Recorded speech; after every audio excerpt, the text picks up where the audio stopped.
तो आज हम पढ़ाने वाले हैं क्लास 11th को प्रश्नावली 1 समुच्चय मैथ, है ना। तो इस चैप्टर का नाम है समुच्चय। क्या नाम है? समुच्चय यानी सेट।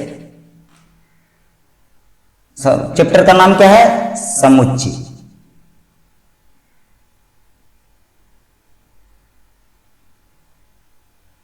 इसको हम कह सकते हैं सेट। क्या कहते हैं? सेट। तो सबसे पहला प्रश्न उठता है कि समुच्चय यानी सेट किसे कहते हैं, है ना। सेट है क्या? तो कहता है अवयव या वस्तु या तो कार्य सदस्य। वस्तु, सदस्य या अवयव के ऐसा संग्रह जो सुपरिभाषित हो। क्या हो? सुपरिभाषित हो। अर्थात हम लिख सकते हैं क्या लिख सकते हैं? समुच्चय। समुच्चय, है ना, जिसको हम कहते हैं सेट। क्या कहते हैं? सेट। सेट को हम लिख सकते हैं अवयव या तो हम लिख सकते हैं वस्तु। क्या लिख सकते हैं? वस्तु या तो सदस्य के सुपरिभाषित संग्रह। कैसा संग्रह? सुपरिभाषित संग्रह।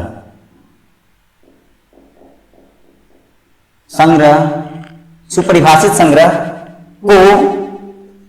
को समुच्चय कहते हैं। क्या कहते हैं? समुच्चय कहते हैं। यानी हम सेट कहते हैं। क्या कहते हैं? सेट।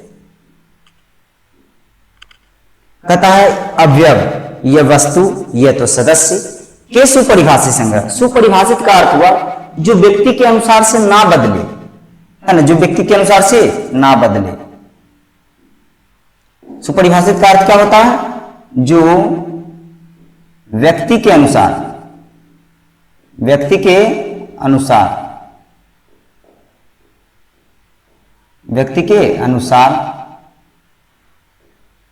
बदले। जो व्यक्ति के अनुसार ना बदले, है ना, यहां पर अनुसार लिखा हुआ है। जो व्यक्ति के अनुसार ना बदले, ठीक है। कहने का अर्थ है जैसे हम आपसे पूछ सकते हैं कि आप जो है बताइए 5 अच्छे सिंगर का नाम। तो आप क्या बताइएगा? 5 सिंगर का नाम बताइएगा। अपने अनुसार से आपको 5 सिंगर कोई अन्य अच्छा लग सकता है और किसी दूसरे व्यक्ति को 5 सिंगर कोई और अच्छा लग सकता है ना। वो भिन्न भिन्न नाम बता सकते हैं। तो जो क्या है वो व्यक्ति के अनुसार से बदल रहा है। क्या बदल रहा है? व्यक्ति के अनुसार से बदल रहा है। तो क्या हुआ? सुपरिभाषित संग्रह नहीं हुआ। संग्रह मतलब जमाव, समूह, है ना। तो कहता अवयव, वस्तुओं, सदस्य के सुपरिभाषित संग्रह को समुच्चय कहते हैं। क्या कहते हैं? समुच्चय यानी सेट कहते हैं। क्या कहते हैं? सेट, समुच्चय। अब हम कुछ उदाहरण लेते हैं। जैसे में हम बात करें कि 5 अच्छे कलाकार का नाम। तो 5 अच्छे कलाकार का नाम कोई व्यक्ति कुछ बताएगा, कोई व्यक्ति कुछ बताएगा। तो ये क्या है? सुपरिभाषित नहीं है। जैसे उदाहरण में हम ले सकते हैं, उदाहरण के तौर पर हम ले सकते हैं 5 अच्छे कलाकार का नाम। 5 अच्छे कलाकार का नाम। 5 अच्छे फिल्मी कलाकार का नाम। फिल्मी कलाकार का नाम क्या है? तो इस क्वेश्चन के लिए हर एक व्यक्ति का जवाब जो होगा अलग अलग हो सकता है। तो जवाब यहां पर क्या है? बदल रहा है ना। व्यक्ति के अनुसार से क्या है? बदल रहा है। आपका जवाब कुछ और होगा, हमारा जवाब कुछ और होगा, है ना। हमारे लिए कोई अन्य फिल्मी कलाकार होंगे जो अच्छे होंगे 5, है ना, और आपके लिए 5 अन्य कलाकार होंगे जो आपके लिए अच्छे होंगे। तो ये क्या? सुपरिभाषित संग्रह नहीं है। और जो सुपरिभाषित संग्रह नहीं होगा, है ना, जो सुपरिभाषित संग्रह नहीं होगा, है ना, जो सुपरिभाषित संग्रह नहीं होगा वो क्या होगा, समुच्चय नहीं कहलाएगा। लिखेंगे सुपरिभाषित संग्रह नहीं है, सुपरिभाषित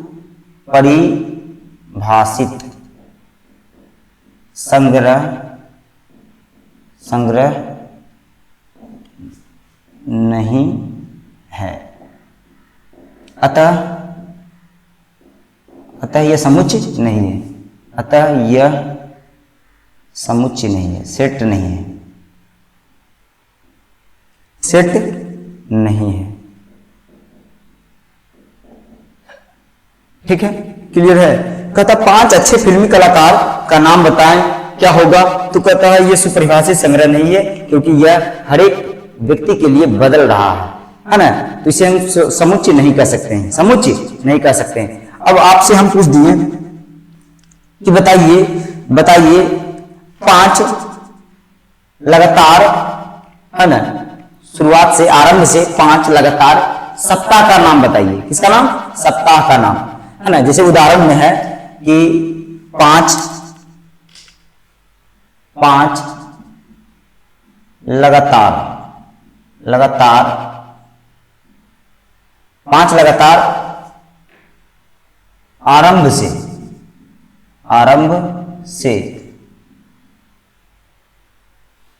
सप्ताह का नाम क्या है या क्या होगा। ठीक है, तो आप क्या बताइएगा, इसके लिए जो है ना सभी व्यक्तियों का जवाब क्या होगा, आरंभ से, है ना। अब ये मत सोचिएगा कि किसी के लिए आरंभ कुछ होगा, किसी के लिए आरंभ कुछ होगा, है ना। सप्ताह का नाम जो है शुरुआत होता है संडे से ही, है ना, हम संडे से ही लिखेंगे, तो ये हो जाएगा, क्या हो जाएगा हमारा, ये हो जाएगा संडे, SUN संडे, मन डे, TUES ट्यूसडे, है ना, संडे मंडे ट्यूसडे। उसके बाद होगा वेडनेसडे, उसके बाद होगा थर्सडे। ठीक है, Sunday Monday Tuesday Wednesday Thursday, है ना, फ्राइडे सैटरडे उसके बाद होता, लेकिन ये 5 नाम हुए, है ना, SUND by Sunday, MOND by Monday, है ना। तो इस तरह से हो गए 5 नाम। कितने नाम, 5 नाम। तो ये क्या हो गया, सप्ताह के लगातार 5 नाम। कितने नाम है, सप्ताह के दिनों का नाम है। कितने हैं, 5 ठो है। कितने ठो है, 5 ठो है। ठीक, लगातार है, तो क्या कहलाएंगे, ये सुपरिभाषित संग्रह है। अगर आपसे हम पूछें तो आपका भी जवाब यही होगा कि sir Sunday Monday Tuesday Wednesday Thursday. ठीक है, और मेरा भी यही जवाब होगा और सबका जवाब यही होगा। ठीक है, तो जो ये क्या है, सुपरिभाषित संग्रह है। यह क्या है, सुपरिभाषित संग्रह है। यह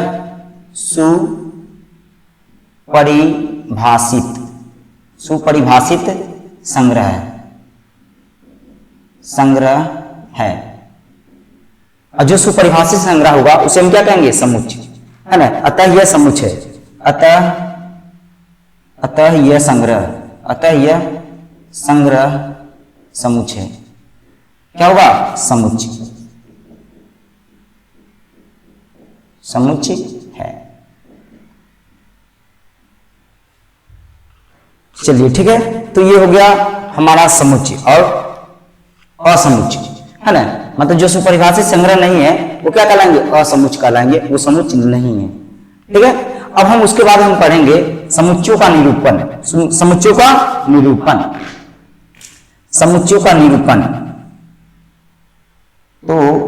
का जो निरूपण है उसको हम दो तरीकों से पढ़ते हैं, है ना। कहता है समुच्चयों के निरूपण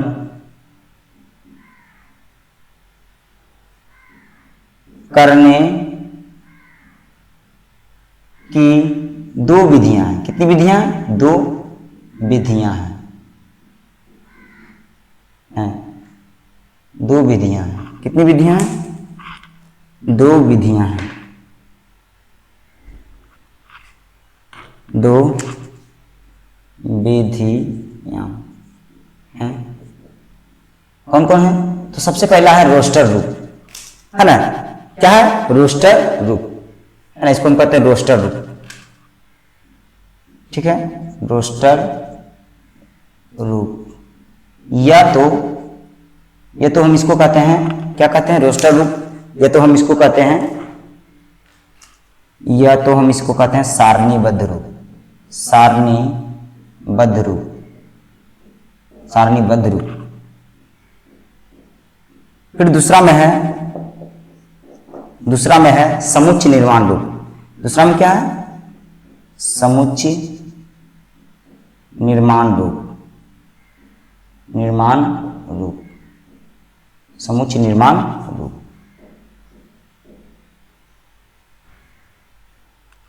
तो दो तरीकों से समुच्चय को लिखा जाता है।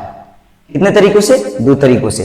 पहला है रोस्टर रूप, या तो हम उसी को कहते हैं सारणीबद्ध रूप, है ना, इसको हम कहते हैं समुच्चय निर्माण रूप, है ना, समुच्चय निर्माण रूप। तो सबसे पहले हम देखेंगे कि रोस्टर रूप से किस प्रकार से हम समुच्चयों का निरूपण कर सकते हैं, किस प्रकार से हम समुच्चय को दिखा सकते हैं, है ना, बता सकते हैं, किस प्रकार से हम संग्रह को दिखा सकते हैं। तो ये क्या है? एक रोस्टर फॉर्म है। ये क्या है? रोस्टर फॉर्म है। इसी को हम कहते हैं सारणीबद्ध रूप, है ना, जिसमें कि अवयवों को कॉमा लगाकर, कैसे लगाकर? क्या लगाकर? कॉमा लगाकर, है ना, कॉमा लगाकर मंझली कोष्ठक में, कैसे कोष्ठक में? मंझली कोष्ठक में, मंझली कोष्ठक के अंतर्गत लिखते हैं, है ना, अवयवों को मंझली कोष्ठक के अंतर्गत कॉमा लगाकर लिखा जाता है। और फिर दूसरी शर्त है कि किसी भी अवयवों का पुनरावृत्ति नहीं होना चाहिए। मतलब कोई भी अवयव दोहराना नहीं चाहिए, रिपीट नहीं होना चाहिए, आवर्त नहीं होना चाहिए। एक बार आया, फिर दो बार आया, फिर तीन बार आया, ऐसा नहीं होना चाहिए। ठीक है, तो सबसे पहले हम पढ़ेंगे कि रोस्टर रूप, है ना, रोस्टर रूप में निरूपित करने के तरीके, है ना, ये तो शर्त है। हम लिख सकते हैं रोस्टर रूप में समुच्चयों का निरूपण, समुच्चयों का निरूपण। सबसे पहले हम क्या लिखेंगे? सबसे पहला शर्त होगा, पहला शर्त क्या होगा? सबसे पहला शर्त जो होगा वो होगा हमारा कि अवयवों को, या तो सदस्यों को, अवयवों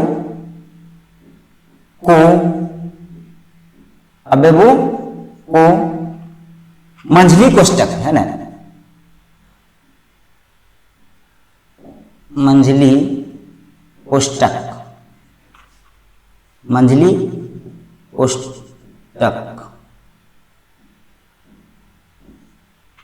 के अंतर्गत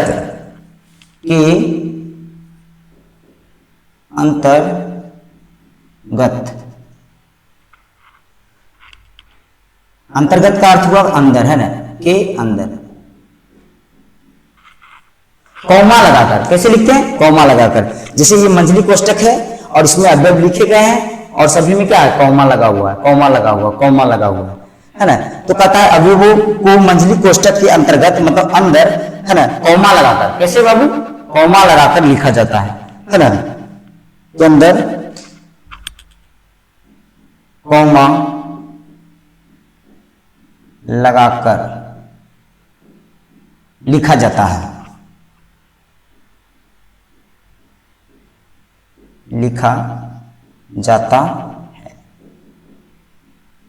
ठीक है। उसके बाद जो दूसरा शर्त को हम इधर लिख देते हैं। दूसरा जो शर्त है ये है, दूसरा जो शर्त है ये कुछ इस प्रकार से है, इधर हम लिख लेते हैं, है ना। दूसरा जो शर्त है वो है कि किसी भी अवयव की पुनरावृत्ति नहीं होनी चाहिए। कोई भी अवयव है तो उसकी पुनरावृत्ति नहीं होनी चाहिए। कहता है अवयवों की पुनरावृत्ति नहीं होनी चाहिए, नहीं होनी चाहिए, पुनरावृत्ति नहीं होनी चाहिए, मतलब किसी भी अवयव को दोहराना नहीं चाहिए। जैसे हम आपसे कह दिए कि बताइए एप्पल, एप्पल शब्द में उपयुक्त, एप्पल शब्द में उपयुक्त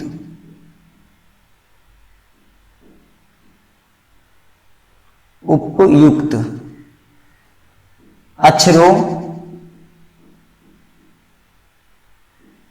का समुच्चय लिखें, समुच्चय लिखें। ठीक है, हम आपको प्रश्न दे दिए हैं, तो आप कैसे क्या लिखेंगे? सबसे पहले मंझली कोष्टक लिखेंगे, है ना, इसको रोस्टर फॉर्म में लिखना है। किस फॉर्म में? रोस्टर फॉर्म में। तो मंझली कोष्टक देंगे। अब इनके अवयव जो है क्या है? ए है, तो हम लिख दिए ए कॉमा, फिर क्या है? पी है, फिर क्या है? पी है। अगर हम फिर पी लिखते हैं तो ये क्या है? दोहरा गया, पी और पी। इसमें कितने अवयव है असल में? जैसे हमने यहां से ए लिया, यहां रखा, पी लिया तो यहां रखा, फिर से पी लेते हैं तो दोबारा हो जाएगा ना। इसमें क्या है? पी है, पी नाम का कोई व्यक्ति है तो वो तो है ही, अब उसे फिर से लेने की आवश्यकता नहीं है, तो इस पी को हम नहीं लेंगे, यानी पुनरावृत्ति नहीं करेंगे। किसी भी अवयव या तो किसी भी वस्तु या तो किसी भी सदस्य की पुनरावृत्ति नहीं होनी चाहिए, दोहराना नहीं चाहिए, ऐसा बिल्कुल भी नहीं होना चाहिए, नहीं तो वो समुच्चय नहीं कहलाएगा और ये संग्रह जो होगा सुपरिभाषित नहीं होगा, है ना।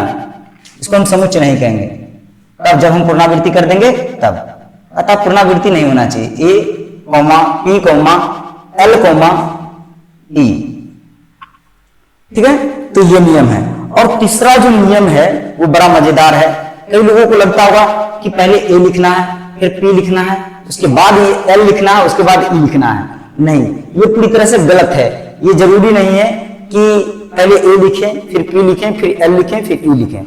कहता है अवयवों को किसी भी क्रम में हम लिख सकते हैं, आगे लिखें, पीछे लिखें, है ना, उससे कोई दिक्कत ना है। बीच में लिखें, जहां मन हो वहां लिखें, है ना। बस अवयवों की पुनरावृत्ति नहीं होनी चाहिए। बस क्या ध्यान रखना है कि अवयवों की पुनरावृत्ति नहीं होनी चाहिए, ठीक है। तो कहता है कि अवयवों को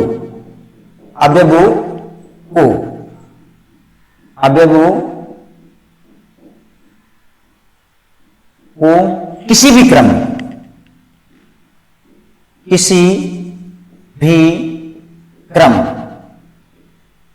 में लिख सकते हैं, लिख सकते हैं।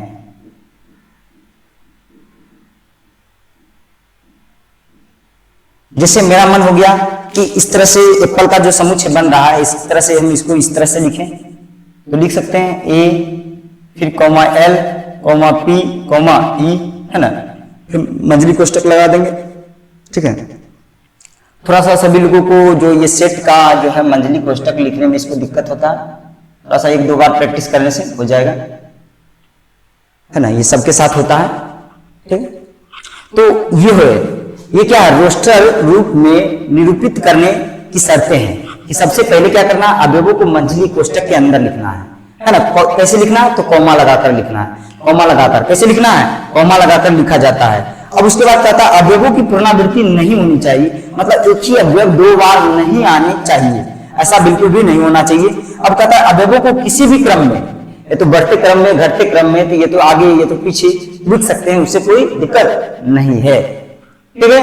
तो ये है रोस्टर रूप में निरूपित करने की शर्तें, है ना। रोस्टर रूप में निरूपित करने की शर्तें किसको निरूपित कर रहे हैं? किसको दिखा रहे हैं? समुच्चय को। समुच्चय किसे कहते हैं? तो कहता है अवयवों वस्तुओं सदस्य के सुपरिभाषित संग्रह। सुपरिभाषित मतलब जो व्यक्ति के अनुसार ना बदले, है ना, सबका जवाब क्या हो? एक ही हो, ठीक है। तो उसको हम क्या कहते हैं?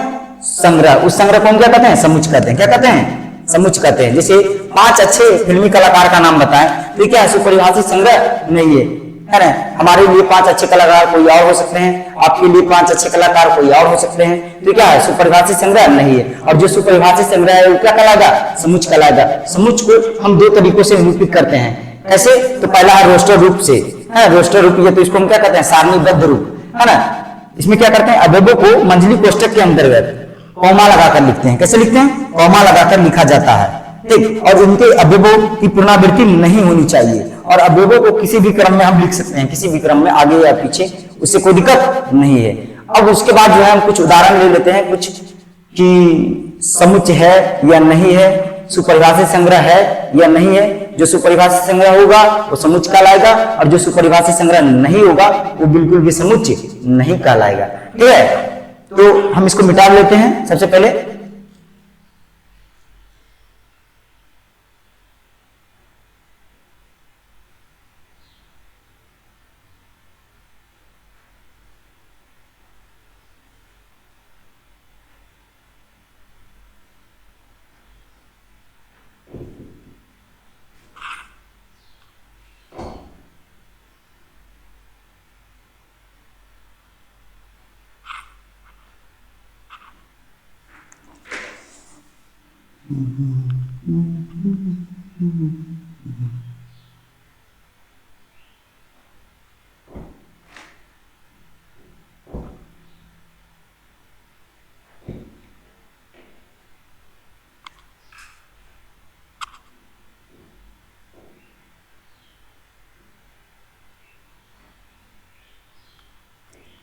तो उसके बाद हम बात करेंगे, कुछ ऐसे ले लेते हैं उदाहरण, ठीक है।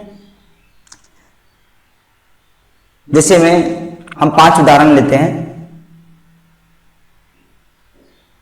उदाहरण, और जिनको जो समुच्चय होंगे, जो सुपरिभाषित संग्रह होंगे, उनको हम रोस्टर रूप में दिखाएंगे, और जो सुपरिभाषित संग्रह नहीं होंगे उनको हम रोस्टर रूप में नहीं दिखाएंगे, क्योंकि वो पहले तो समुच्चय ही नहीं है, तो फिर उसका निरूपण संभव नहीं है, हम उसको दिखा नहीं सकते, हम उसको दर्शा नहीं सकते हैं। तो सबसे पहले हम बात करेंगे कि जे से, है ना, पहला क्वेश्चन होगा मेरा, जे से शुरू होने वाले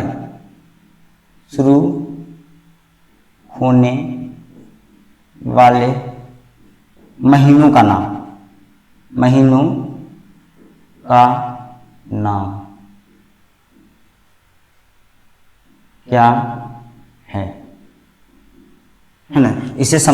इसे रोस्टर रूप में निरूपित करें, इसे समुच्चय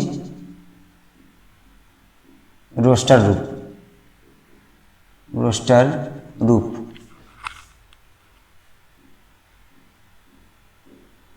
में निरूपित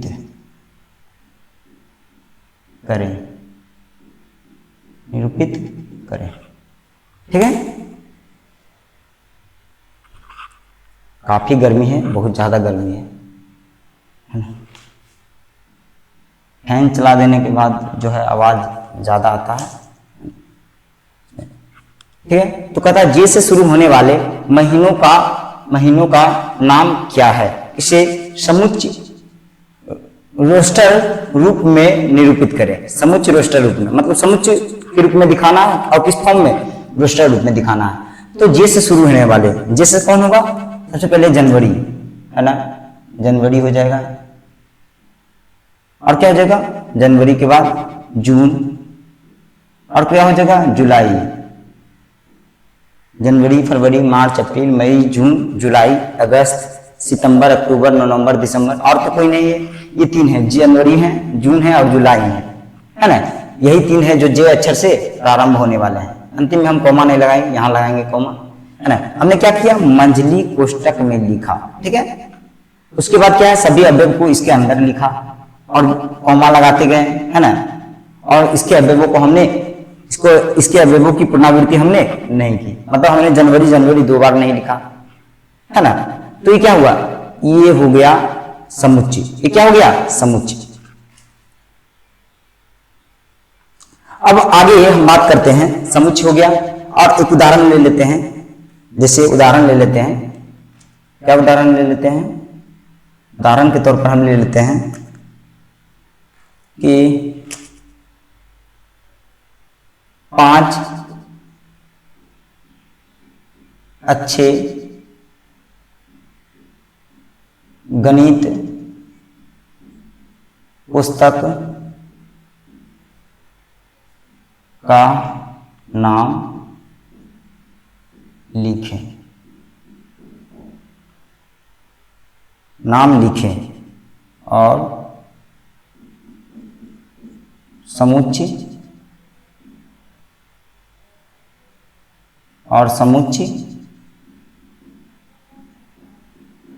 रोस्टर रूप में निरूपित करें। रोस्टर रूप में क्या करें? निरूपित करें। निरूपित करें। ठीक है। बहुत ज़्यादा गर्मी है, गर्मी बर्दाश्त नहीं हो रहा, लेकिन फिर भी पढ़ा रहे हैं। चलिए ठीक है, आपके लिए कुछ भी कर सकते हैं। और समुच्चय रोस्टर रूप में लिखें। तो कहता 5 अच्छे गणित पुस्तक का नाम लिखें। तो 5 अच्छे गणित हम बोलेंगे, सबसे पहले बेस्ट जो है एनसीईआरटी है ना। हम सबसे अच्छा बेस्ट बताएंगे एनसीईआरटी। हम 5 भी नहीं बताएंगे, हम क्या बताएंगे? सिर्फ एनसीईआरटी सबसे बेस्ट है। और कई लोग क्या बोलेंगे कि सर एनसीईआरटी हो गया, भारती भवन हो गया, है ना। 5 का नाम बताना, तो 5 का नाम हम भी बताएंगे, लेकिन सबसे ज्यादा मेरे लिए बेस्ट कौन है? एनसीईआरटी है। तो 5 का नाम हम भी बताएंगे, 5 का नाम आप भी बताएंगे। 5 जो पुस्तक का नाम बताएंगे वो आपका अलग होगा और हमारा क्या होगा? अलग हो सकता है। तो ये क्या? सुपरिभाषित संग्रह नहीं है ना। यह सुपरिभाषित संग्रह नहीं है। लिखेंगे यह सुपरिभाषित संग्रह नहीं है। यह सुपरिभाषित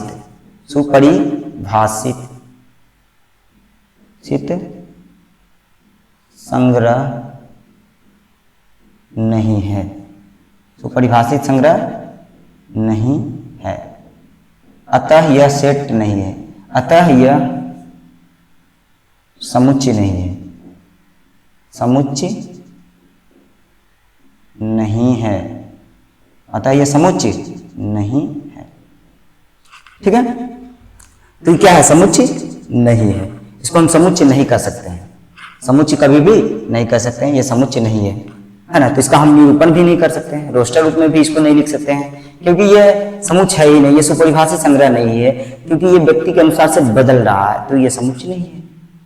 आगे हम और भी उदाहरण ले सकते हैं। जैसे में क्या उदाहरण ले सकते हैं? तो उदाहरण ले सकते हैं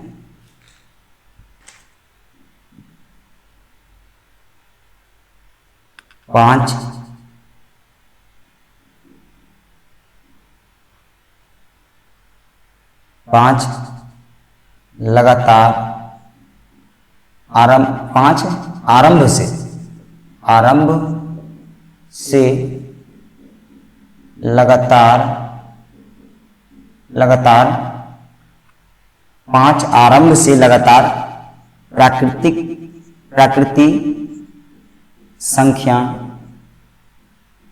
संख्याओं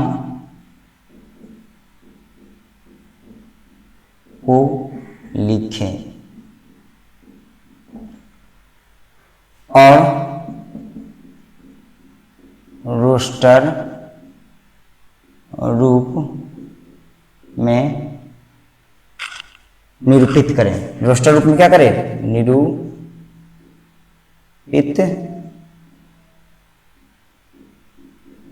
करें। मतलब 5 लगातार आरंभ से, कहां से? आरंभ से प्राकृतिक संख्याओं के समुच्चय को लिखें, है ना। और इसे रोस्टर रूप में क्या करें? निरूपित करें। तो हम लिख सकते हैं, क्या लिख सकते हैं? 5 लगातार, है ना। 5 लगातार जो समुच्चय हम लिखेंगे वो होगा हमारा, क्या होगा? वो हो जाएगा आरंभ से 1, 2, 3, 4, 5, है ना, डॉट डॉट। ठीक है। तो ये हो गया, है ना। ये 5 लगातार, है ना, प्राकृतिक संख्या है आरंभ से। कहां से? आरंभ से। तो हमने क्या किया?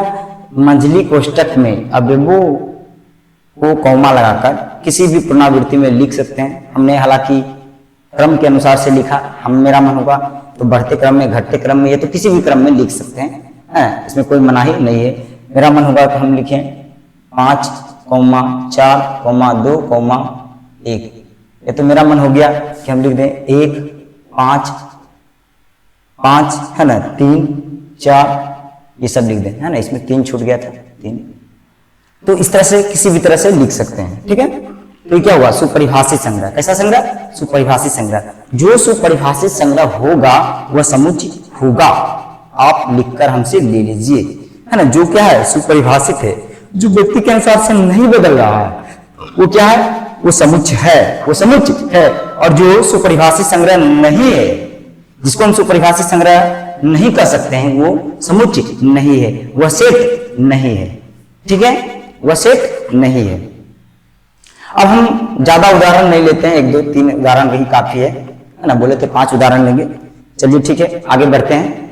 अब कहता है समुच्चय का जो नामांकन है वो हम किससे करते हैं, तो बड़ी ABCD के लेटर से, है ना। बड़ी ABCD के लेटर से। जैसे एक समुच्चय, ये जो संग्रह है, इसका एक नाम दे सकते हैं, एक नामांकन दे सकते हैं। जैसे कि हम पढ़ाते हैं तो विद्यार्थी लोग पढ़ते हैं, बैठकर पढ़ते हैं, तो उस संग्रह का नाम क्या होता है, वर्ग, क्लास, है ना। क्या होता है नाम, क्लास। क्लास 9th 10th, है ना, 11th, कुछ भी होता है नाम। तो क्या हो गया, एक नाम हो गया। ठीक उसी प्रकार से समुच्चय का हम नामांकन कैसे करेंगे, तो कहता है बड़ी ABCD, है ना। बड़ी ABCD मतलब कैपिटल लेटर द्वारा दिखाते हैं। तो हम लिखेंगे यहां पर समुच्चयों का नामांकन, है ना। समुच्चयों का नामांकन कैसे करते हैं, तो कहता है समुच्चय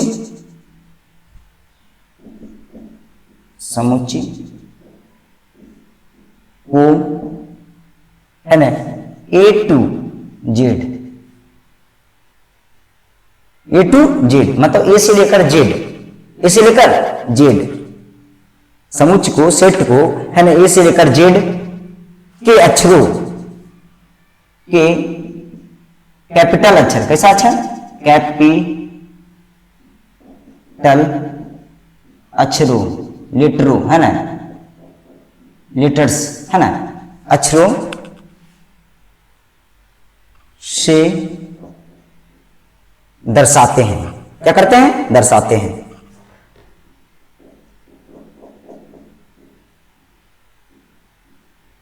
दिखाते हैं।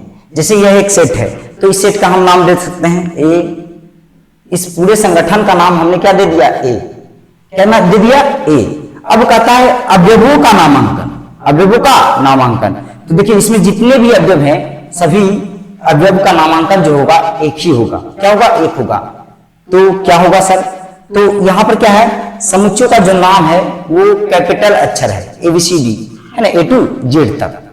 ठीक है, कोई भी ले सकते हैं। जैसे इस समुच्चय का नाम हम B भी रख सकते हैं, इस समुच्चय का नाम हम C भी रख सकते हैं, इस समुच्चय का नाम हम Z भी रख सकते हैं, है ना। इसमें कोई दिक्कत नहीं है, कोई समस्या नहीं है। और इनके अवयवों, सभी अवयवों को हम एक ही नाम से निरूपित कर सकते हैं, वो है स्मॉल लेटर से। किससे, स्मॉल लेटर से।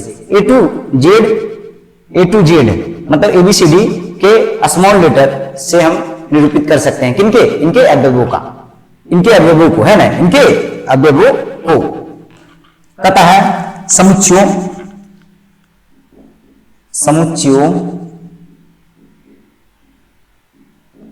के अवयवों,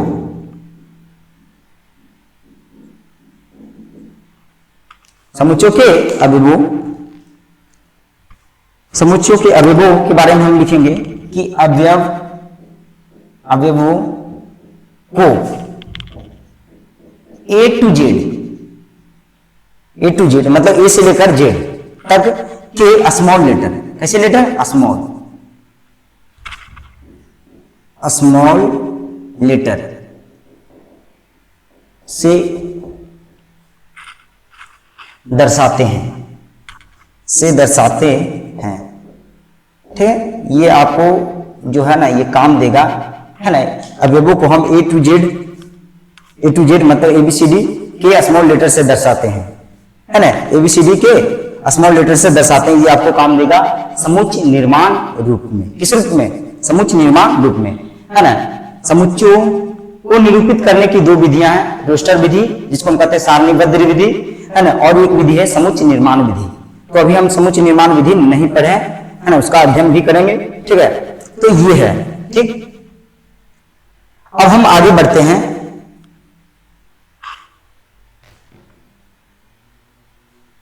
तो इनके अवयवों को हम लिखते हैं, अवयवों को हम किस रूप में लिखते हैं, तो स्मॉल लेटर के रूप में दर्शाते हैं। अब हम आगे बढ़ते हैं, इसको मिटाना होगा। बहुत ज्यादा गर्मी है, बर्दाश्त से ज्यादा है ना, आउट ऑफ कंट्रोल समझ लीजिए। तो फिर भी इस गर्मी में हम पढ़ा रहे हैं।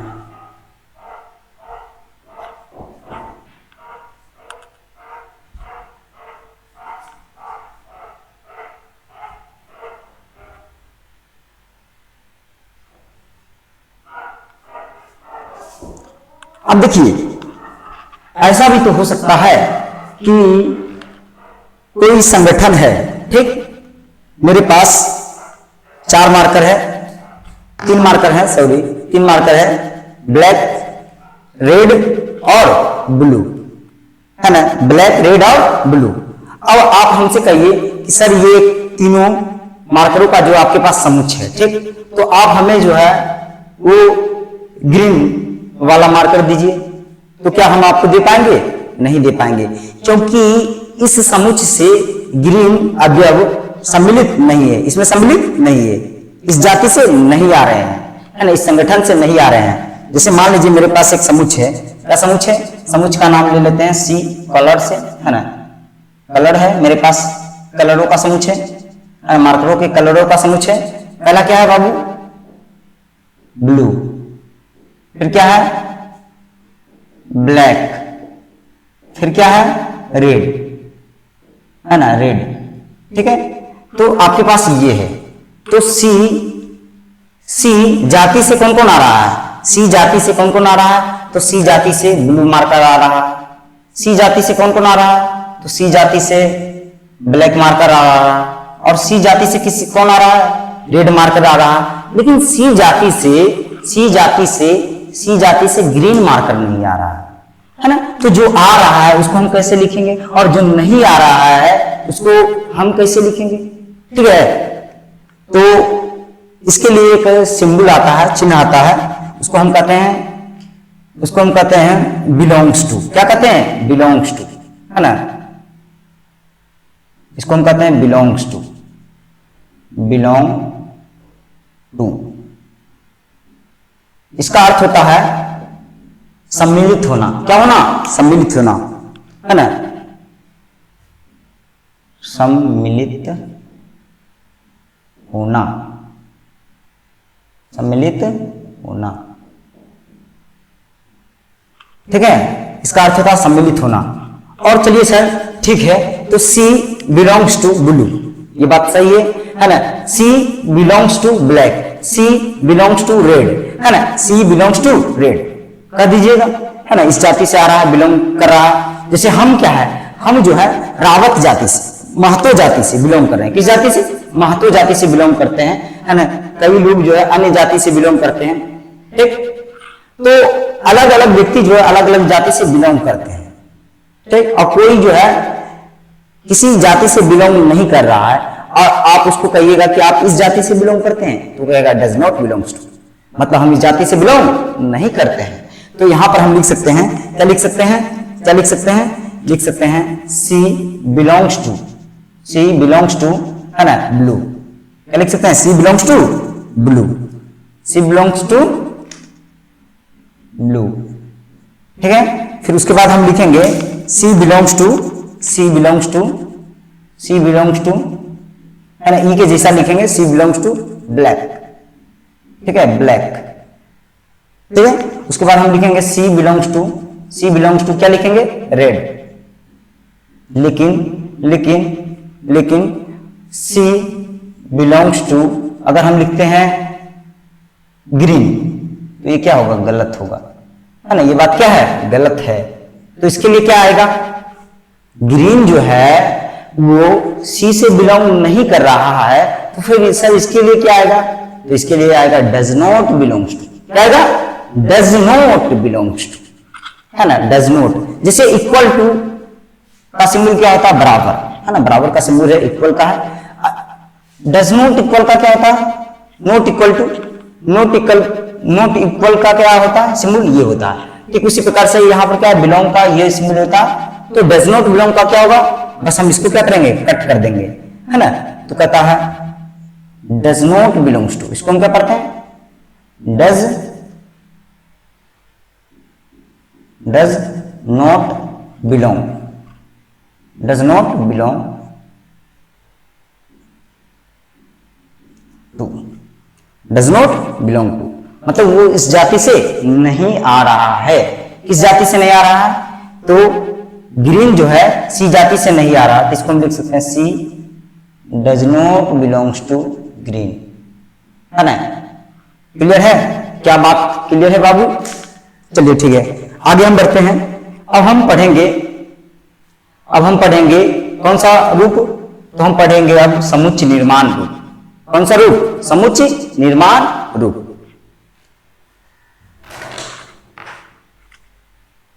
तो इसको पहले मिटा लेते हैं तो सही रहेगा।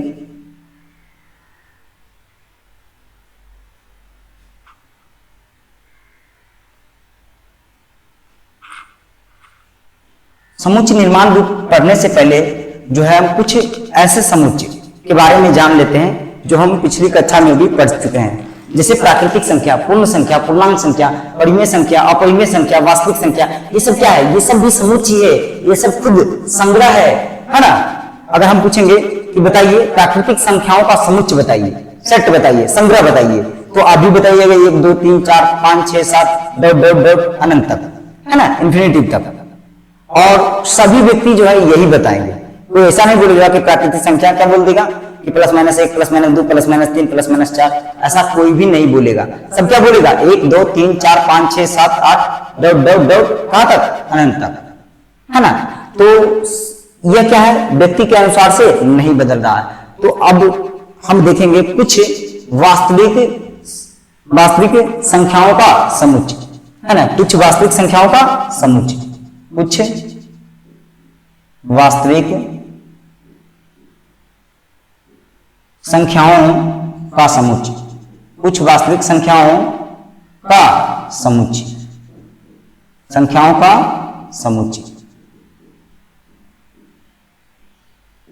समुच्चय, ठीक है। तो सबसे पहले हम देखेंगे प्राकृतिक संख्याओं का समुच्चय, है ना।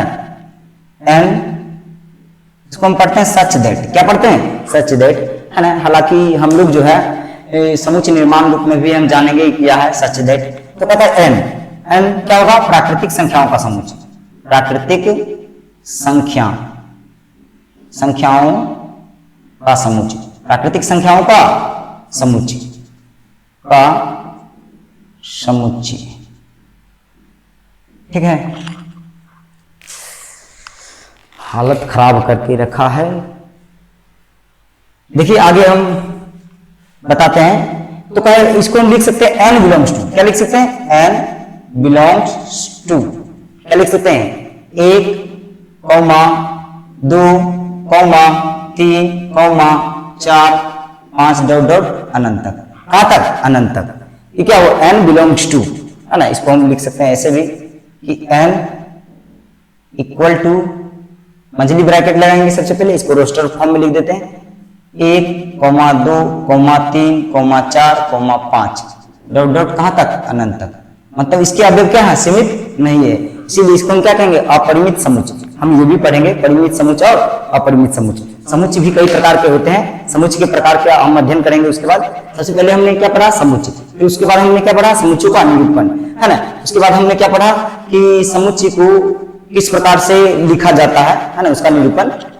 ठीक, और उसके बाद हम पढ़ेंगे समुच्चय कितने प्रकार के होते हैं। पहले ये जान लेते हैं कुछ वास्तविक संख्याओं का समुच्चय। तो कहता है प्राकृतिक संख्याओं का समुच्चय, इसको हम लिख सकते हैं n belongs to 1, 2, 3, 4 dot dot dot अनंत तक, है ना। हम इसे भी लिख सकते हैं n equal to 1, 2, 3, 4, 5, 6 dot dot dot अनंत तक, है ना। तो क्या हो गया? अपरिमित समुच्चय, मतलब ये सीमित नहीं है। चलिए आगे हम बढ़ते हैं। उसके बाद हम पढ़ेंगे पूर्ण संख्याओं का समुच्चय, है ना, W होल नंबर। इसको हम क्या कहते हैं? Whole number. कोई है? पानी लेकर आओ तो लेगा पानी तो इसमें पानी पीने वाला नहीं लिखा तो कहता है पूर्ण संख्याओं का समुच्चय, पूर्ण संख्याओं का समुच्चय, पूर्ण संख्याओं का समुच्चय का समुच्चय। ठीक है, तो इसको हम लिख सकते हैं W बिलोंग्स टू, क्या लिख सकते हैं? W बिलोंग्स टू, है ना, W belongs to, W belongs to, हम लिख सकते हैं W बिलोंग्स टू।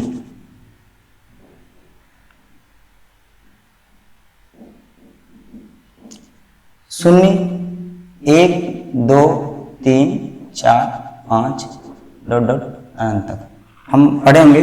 पूर्ण संख्या किसे कहते हैं? तो शून्य सहित प्राकृतिक संख्या को हम क्या कहते हैं? पूर्ण संख्या। शून्य सहित प्राकृतिक संख्या को हम क्या कहते हैं? पूर्ण संख्या कहते हैं, होल नंबर कहते हैं। क्या कहते हैं? होल नंबर कहते हैं। ठीक है, चलिए आगे हम बढ़ते हैं। आगे हम बढ़ते हैं, पूर्ण संख्या के बाद है पूर्णांक संख्या, जिसको हम कहते हैं इंटीजर नंबर। ऐसा नंबर? इंटीजर नंबर, है ना, इंटीजर नंबर। तो इंटीजर नंबर को हम लिखेंगे जेड।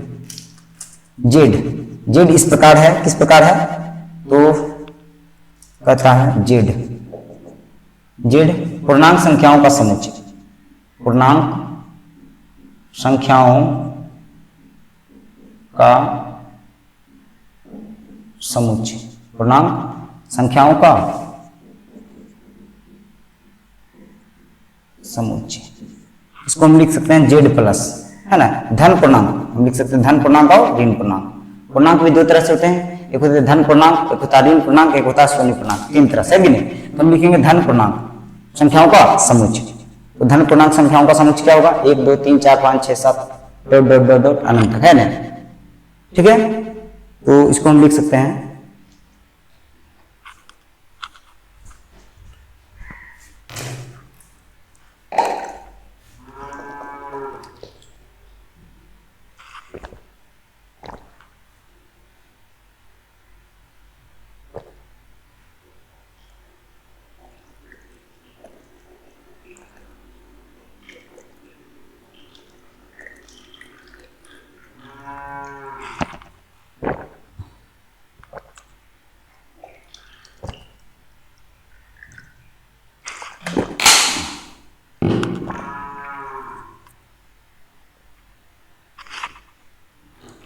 तो इसको हम लिख सकते हैं धन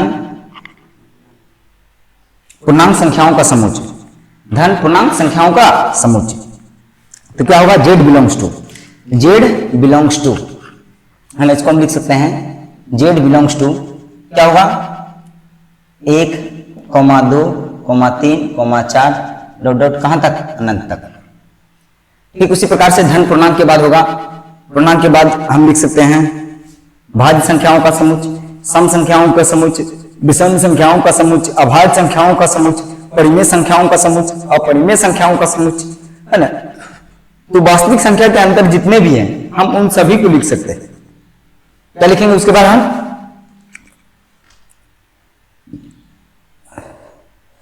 हम लिखेंगे भाज्य संख्याओं का समुच्चय, है ना। भाज्य संख्या को हम क्या कहते हैं? भाज्य संख्या को हम कहते हैं कंपोजिट नंबर, है ना। क्या कहते हैं? Composite number. तो हम लिख सकते हैं सी भाज्य संख्याओं का समुच्चय, भाज्य संख्याओं का समुच्चय।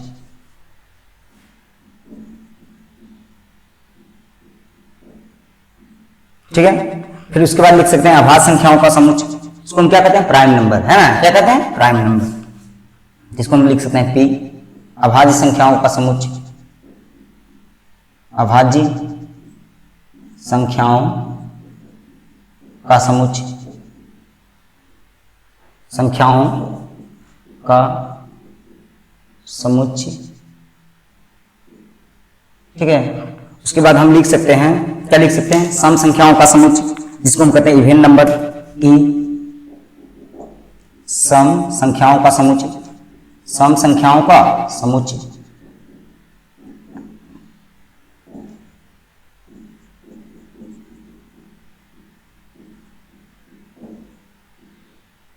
ठीक है। उसके बाद हम लिख सकते हैं ओड नंबर ओ, विषम संख्याओं का समुच्चय, विषम संख्याओं का समुच्चय।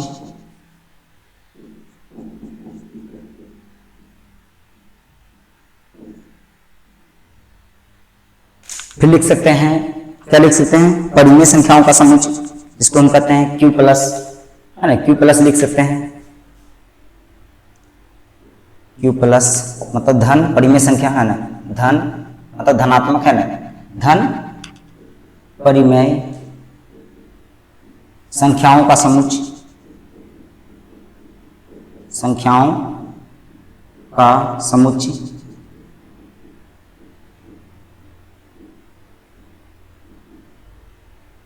ठीक है। और रियल नंबर है ना, जिसको हम कहते हैं वास्तविक संख्या। इसमें जितनी भी संख्याएं हैं तो आपको दिख रही है, प्राकृतिक संख्या, पूर्ण संख्या, परिमेय संख्या, अपरिमेय संख्या, पूर्णांक संख्या, भाज्य संख्या, सम संख्या, सभाज्य संख्या, कोई भी संख्या हो, सभी क्या होंगे, वास्तव रूप में संख्या होंगे। इसी क्लास 11th में एक चैप्टर है सम्मिश्र संख्याएं, जिसमें बताया गया अवास्तविक संख्या के बारे में। किसके बारे में, अवास्तविक संख्या के बारे में। आज तक हमने जितनी भी संख्याएं देखी है वो सभी संख्याएं क्या होती है, वास्तव में रूप में संख्या होती है। लेकिन अवास्तविक संख्या क्या होती है, तो जो होता है इस रूप में अंडर रूट -2, क्या है अवास्तविक संख्या, और जिसके बारे में हम पढ़ेंगे सम्मिश्र संख्याएं, है ना। क्लास 11th में एक चैप्टर है सम्मिश्र संख्याएं, ये बताता है अवास्तविक संख्या क्या है, एक काल्पनिक संख्या क्या है। और जितना भी हम संख्या देख रहे हैं वे सभी क्या है, वे सभी क्या है, परिमेय संख्या है। वो सब क्या है, परिमेय संख्या है। ये सभी संख्याएं क्या है, परिमेय संख्या है। ठीक है, चलिए ठीक है। तो धन परिमेय संख्याओं का समुच्चय। उसके बाद क्या है, हम लिख सकते हैं अपरिमेय संख्याओं का समुच्चय, आई प्लस, है ना, ये तो माइनस है ना, प्लस माइनस दोनों भी हो सकता है, धनात्मक ऋणात्मक दोनों भी ले सकते हैं।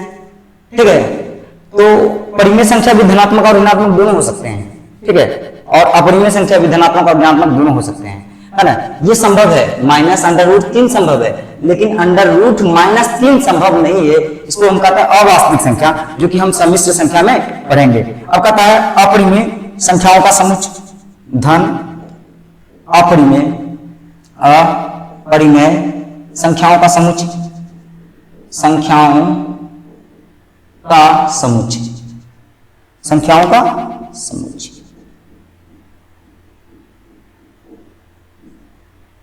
ठीक है, तो ये हो गया अपरिमेय संख्या। और हम लिख सकते हैं वास्तविक संख्याओं का समुच्चय। वास्तविक संख्या में सब आ जाएंगे, रियल नंबर आर, है ना, इसको हम क्या कहेंगे, आर। तो इसको हम लिख सकते हैं सी बिलोंग्स टू, लिख सकते हैं भाज्य संख्या क्या क्या हो जाएगा, 4, 6, 8, 9 अनंत तक जा सकता है, कई से भाज्य संख्या।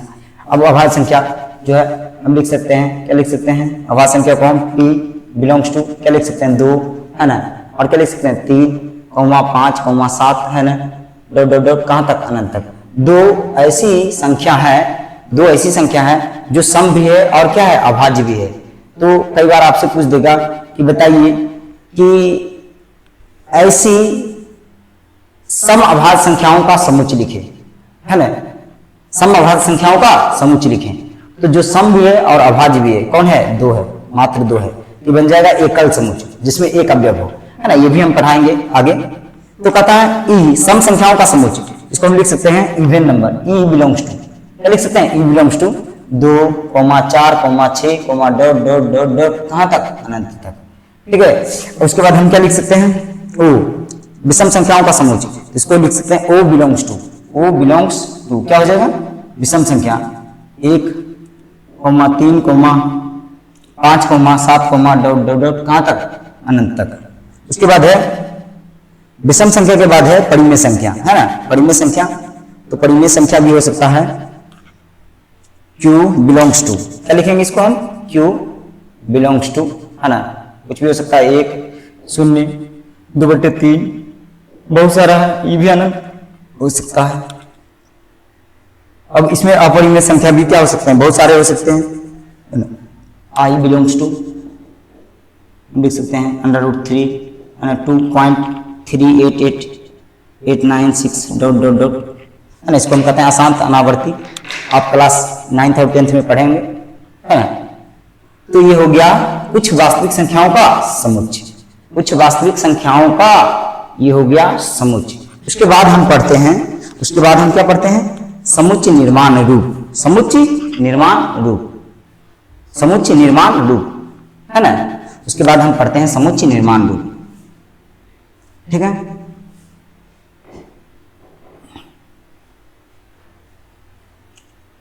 समुच्चय निर्माण रूप में क्या होता है, थोड़ा सा हिंट दे देते हैं, है ना। बहुत ज्यादा टाइम हो रहा है, वीडियो लंबा हो जाता है, ठीक है। तो इसको हम अगले लेक्चर में पढ़ाएंगे, थोड़ा सा हिंट दे देते हैं कि आपको पढ़ना क्या है समुच्चय निर्माण रूप में।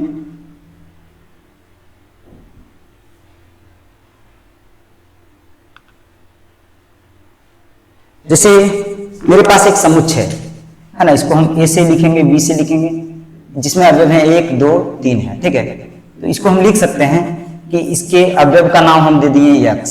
आपको बोले थे कि अवयवों के जो नाम होंगे, नामांकन होंगे, सभी क्या होंगे 1, इन सभी को हम कहेंगे x। ये तो इन सभी को हम क्या कहेंगे y, ये तो इन सभी को हम a b c कुछ भी कर सकते हैं, लेकिन स्मॉल लेटर में, किसमें, स्मॉल लेटर में। तो हम लिखेंगे a = x।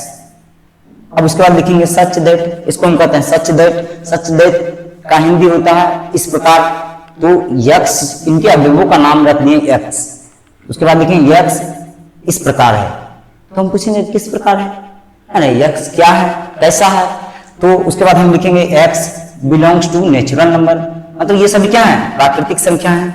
उसके बाद हम कॉमा लगाएंगे, फिर लिखेंगे x जो है 0 से बड़ा है, 0 से बड़ा है, और x जो है किससे छोटा है, तो वो 4 से है। ये तो ऐसे लिख सकते हैं, ये तो हम लिख सकते हैं a = x such that x belongs to, मतलब x जो है नेचुरल नंबर से निकला है, किससे निकला है, नेचुरल नंबर से, नेचुरल नंबर के जाति से आ रहा है। और x जो है 0 से बड़ा है, ये तो बराबर है, जैसे देखिए 0 से नहीं, सॉरी 1 से।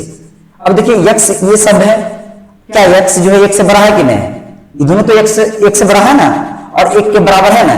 तो 1 के बराबर कौन हुआ, x भी x है, 1 के बराबर है और 1 से बड़ा है, 1 के बराबर ये हुआ और 1 से बड़ा ये दोनों हुआ। तो इसमें क्या है, सब आगे है ना, 1 से बड़ा।